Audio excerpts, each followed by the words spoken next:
ఎత్తకపోతుందిరా బాబు.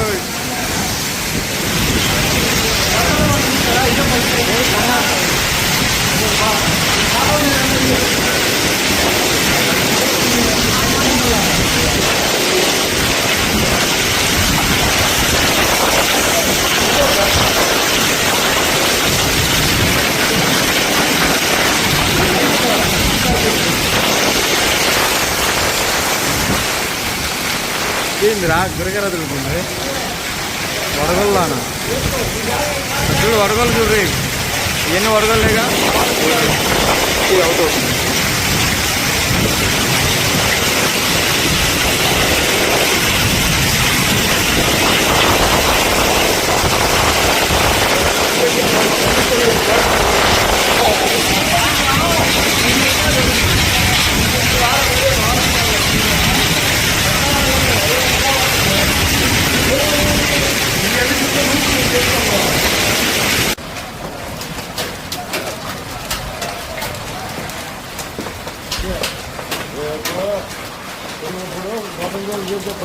నేను చిన్నపిల్లలప్పుడు దసరా పండగప్పుడు వినాయకుడి పండగప్పుడు నవరాత్రుల టైంలో పడేవి.